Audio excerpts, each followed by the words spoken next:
There's a lot of easy fixes for common radiographic errors. So whether it's thoracic, abdominal, or musculoskeletal radiography, there's a few themes that would serve everyone well. And that is complete series, so making sure you get orthogonal views of whatever it is you're looking at. Remember, when we're doing radiographs, we are mushing 3D anatomy into 2D.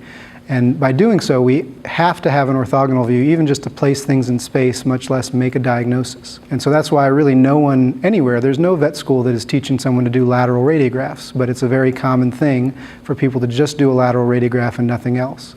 Oftentimes that happens because there are some diagnoses that can be made on that lateral radiograph, but if we think about errors and how our brains work, you can sort of get reinforced for bad behavior. So maybe you make a diagnosis on that lateral radiograph, but you didn't appreciate what else you might have seen. And so you sort of get a false sense of confidence that that single view is giving you more than it really is. So really just getting complete series. In a thorax, that's a 3-view series at least, a right lateral view, a left lateral view, and either a ventrodorsal or a dorsal-ventral view. And the way I would think about that is these are really slightly separate tests. And the reason that is because as we move patients from different recumbencies, gravity acts on their body differently. The lung is essentially a dynamic airbag, and as we put them in different recumbencies, even just laying on one side will induce atelectasis.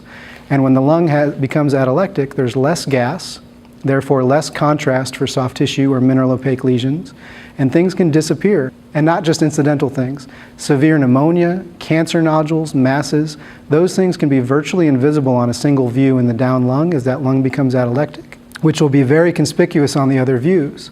And that could be the difference in making a diagnosis or sending a patient home with missing that diagnosis. The same is true for the abdomen.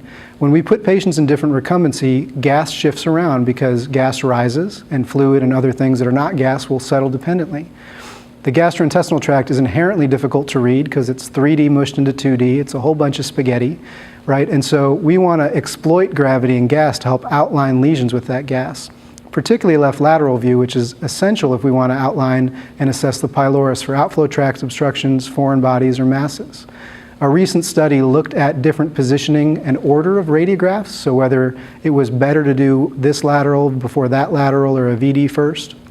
And essentially what they showed is that a left lateral view first gives you the greatest chance to keep gas in the duodenum and pylorus on subsequent views. So generally what I recommend to folks for abdomens is I would always do a 3-view abdomen, and I would start with a left lateral view. And that will make your job a heck of a lot easier, particularly when you're looking at for things like foreign bodies or mechanical obstructions. Musculoskeletal imaging is essentially the same. You could have a completely luxated joint that you can't tell on a lateral view that would only be visible on a ventrodorsal or orthogonal view. And so having views that are centered and collimated over the region of interest with complete series is super important.